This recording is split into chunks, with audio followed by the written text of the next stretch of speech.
I'd been in town for less than a week. After a rough breakup and losing my job back in Ohio, I packed my car and drove until I ran out of excuses and gas money. That's how I ended up in this quiet little neighborhood just outside of Nashville, staying in my cousin's guest room and trying to figure out what the hell I was doing with my life. I wasn't looking for anything, really, just a way to stay afloat. So when I saw a flyer at the local grocery store that read, "Help needed, light fixing, 20, ask for Mrs. Caldwell," I didn't think twice. I knocked on the door of the small white house with blue shutters. A moment later, she opened it. She was in her late 40s, maybe early 50s, beautiful in that graceful, unbothered way. Light brown hair tucked loosely behind her ears, wearing a soft cardigan and jeans. Her smile was warm, but tired. "You must be here for the light," she asked. "Yes, ma'am," I said, suddenly unsure if I looked too scruffy for the job. My hands were stained with motor oil from the side gigs I'd been taking, and I hadn't shaved in days. She looked me over, then nodded. "Come on, it's in the garage." The garage door creaked open as she led me in. A single bulb hung from the ceiling, flickering like it had seen better years. A metal ladder leaned against the far wall, covered in dust. She handed me the ladder without a word and walked back to the doorway, where she stood, arms crossed, watching me. I climbed up, unscrewed the bulb, and checked the fixture. Loose wiring, easy fix. I don't know why, but I felt the need to say something. "This'll only take a few minutes." She smiled faintly. "Take your time. I don't mind the company." It was quiet after that, just the sound of my hands working and the soft creak of the ladder as I shifted my weight. Then out of nowhere she said it. "You're handsome, you know that?" I paused mid-reach. The words hung in the air like they didn't belong there. I looked down at her.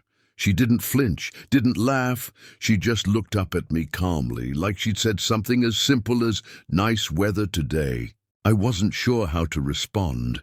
I'd been called many things before, especially lately, but not that, not in a long time. Thanks," I muttered, half chuckling as I screwed the bulb into place. She just smiled again, not flirtatious, not teasing, just sad. When the light flickered back to life, she clapped softly. "I haven't seen this garage lit up in months," she said. "You'd be surprised what a little light can do." I didn't know it yet, but that garage light wasn't the only thing being fixed that day. After I fixed the garage light, Mrs. Caldwell handed me an envelope with exactly $20 inside and said, "You're good with your hands. You ever think about doing this full time?" I laughed. "I think about a lot of things. Doesn't mean I'm good at them." She leaned against the doorframe and gave me that same faint, unreadable smile. Sometimes the things we think we're running from are the ones that make us who we are. I didn't know how to respond to that, so I just nodded and said thanks. But something about the way she said it lingered. It wasn't advice. It was a confession. Over the next week, she kept calling me for little jobs around the house, tightening a leaky faucet, replacing her mailbox, moving a heavy box out of the attic. Every time she had fresh lemonade waiting, sometimes cookies, always that same quiet gaze, like she was watching something unfold she couldn't quite name. One afternoon, I was cleaning her front gutters when she came out holding 2 glasses. "Break time," she said. "You'll fall off that ladder and ruin my lawn." I climbed down and took the glass. It was hot out and the lemonade was cold and sweet. She sat beside me on the porch steps and sighed deeply, like she hadn't exhaled in years. "You remind me of him," she said after a long pause. I turned. "Who?" "My husband, Daniel." Her fingers tightened around the glass. "He passed 3 years ago. Heart attack. He was only 51. One minute he was trimming the hedges and the next, he was gone." I didn't know what to say, so I just sat there. Let the silence fill the space between us. "I didn't ask you here because I needed the light fixed," she continued. "I could have called anyone. I asked because I saw you walking past my house the other day. You looked like you were carrying something heavy and not just in your hands." I looked at her surprised. She smiled softly. "You don't have to tell me your story. I just wanted you to know you're not invisible." That hit me harder than I expected. For weeks I'd been floating, no purpose, no job, no idea who I even was anymore. And here was this stranger, a grieving widow, seeing right through me like she'd known me for years. "You said I'm handsome," I said suddenly, not even sure why I brought it up. She laughed, a real laugh this time. "Well, you are. That's not a crime, is it?" I smiled for the first time in what felt like forever. Maybe fixing her light wasn't fate, maybe it was just timing. But sitting there on that porch, two broken people finding comfort in shared silence, I realized something. Sometimes being seen is the first step to healing, and sometimes the smallest jobs lead to the biggest changes. After that afternoon on the porch, something shifted. Mrs. Caldwell, Clarissa as she asked me to call her, stopped handing me envelopes with cash. Instead, she handed me lists, things she needed done around the house, things her husband used to take care of. At first, I hesitated. I needed the money, but she gave me something more valuable: purpose. Every time I showed up, she had a new story. Some were about Daniel, how he used to sing off-key while mowing the lawn, how he once spent 3 days building her a birdhouse that still hung on the backyard oak. Others were about herself, how she once danced ballet in New York, or how she hated sweet tea but drank it anyway to fit in after marrying a Southern man. She was complicated and funny and sometimes unbearably sad. One rainy day, I was fixing a jammed window in her living room when I noticed a photo on the mantel. It was of her and a much younger man, meek smile, kind eyes, arm around her waist. Daniel, I figured. "You loved him a lot, huh?" I said, nodding toward the photo. She didn't answer right away, just looked at the picture like it was a doorway to another world. "I still do," she finally whispered. "Losing him. It was like losing color. Everything's been gray since." I sat beside her on the couch. I don't know why, I just did. The window could wait. She turned to me. "What about you? Who broke your heart?" I chuckled softly. "Too many people, but mostly myself." She looked at me, really looked. Not the way someone looks when they're curious, the way someone looks when they recognize pain. "You don't have to be perfect to be loved, you know," she said. "You just have to be honest." I didn't expect that to hit as hard as it did. Maybe because I hadn't been honest in a long time, not with anyone, not even myself. The truth was, I had lost more than a job and a girlfriend back in Ohio. I'd lost my sense of worth. My father had passed. I drank too much, made dumb choices, burned bridges. Moving here wasn't a restart, it was a retreat. But Clarissa, she made me feel like a man again, not a failure, not a project, just a person worth showing up for. I started spending more time at her place, even when there wasn't anything to fix. We'd cook dinner together, watch old movies, sit in silence while the cicadas buzzed outside. One night, as I was leaving, she stopped me at the door. "You've brought more light into this house than Daniel ever wired in," she said softly.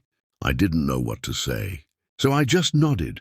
"And you've helped me remember who I was, before everything fell apart."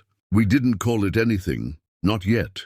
But something real was happening, something neither of us planned for.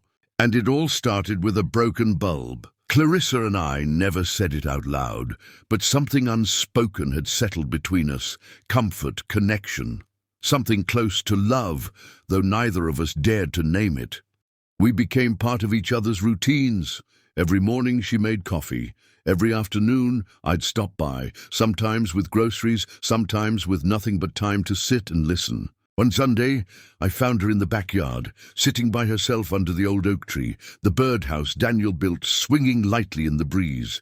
Her hands were folded in her lap, and her eyes were far away. "You okay?" I asked gently.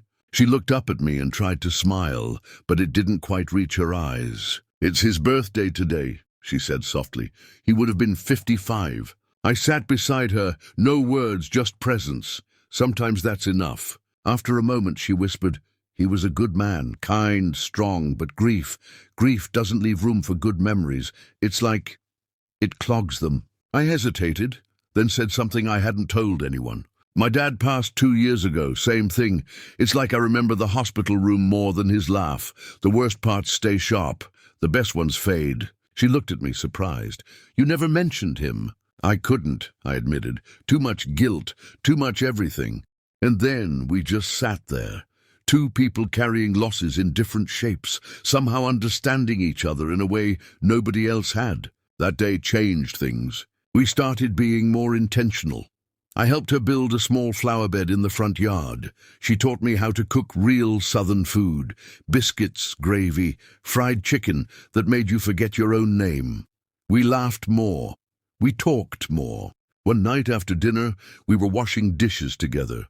The radio played softly in the background, some old Sam Cooke tune. She turned to me and said, "You know, Daniel used to sing this song to me." I smiled. He had good taste. She looked at me for a long second. So do I. My heart skipped. There was no denying it anymore, not for me. "I never expected this," I said. "Coming here, meeting you." She wiped her hands on a towel. "Neither did I, but maybe that's the point." I stepped closer. "You ever think we were meant to fix more than a light bulb?" She laughed, gently, sweetly, and nodded. "Maybe we were both just waiting for someone to see the parts still shining." We didn't kiss, not yet, but something passed between us, something sacred. The kind of connection that doesn't need labels or declarations. Just presence, just care. We were two people who'd been through enough to know that healing doesn't happen all at once. It happens in quiet moments, over coffee, in laughter, in shared silence. And somehow a broken light had led me here, into the warmest glow I'd felt in years. The seasons changed slowly. Leaves turned golden and drifted across Clarissa's porch. The flower bed we built together bloomed late into October, stubborn like her, refusing to fade. Our routine became less about fixing and more about just being. Every morning I brought her coffee. She always pretended like she didn't expect it, but the second I knocked, she'd open the door with 2 mugs ready. We'd sit, talk, or say nothing at all. One morning, I found her sitting at the kitchen table with a box of old photographs. She looked up and said, "I think I'm ready." "For what?" I asked. "To pack away the past, not to forget it, just to stop living inside it." I helped her gently place each photo in an album. Daniel's laugh frozen in time, family barbecues, anniversaries. She told me stories for each one. By the end, we were both crying, but it felt cleansing, like opening a window in a stuffy room. That afternoon, she took down the framed wedding photo from the hallway wall, not to hide it, just to make space for something new. "I want to repaint this hallway," she said. "Feels like time." I smiled. "You sure you trust me with that?" She smirked. "I trust you with more than that." We started painting the next day.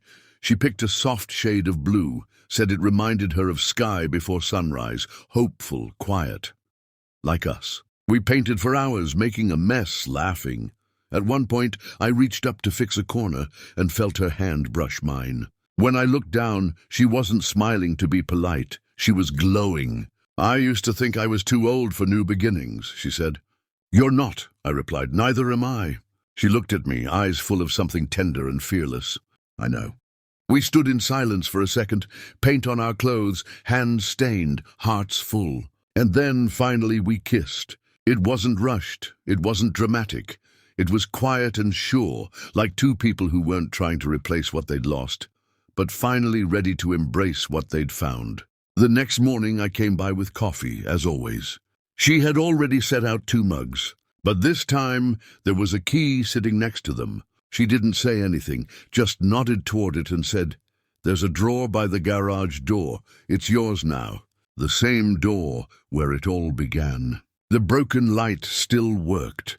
I'd changed the bulb once since then, but it kept glowing strong, like her. Like us.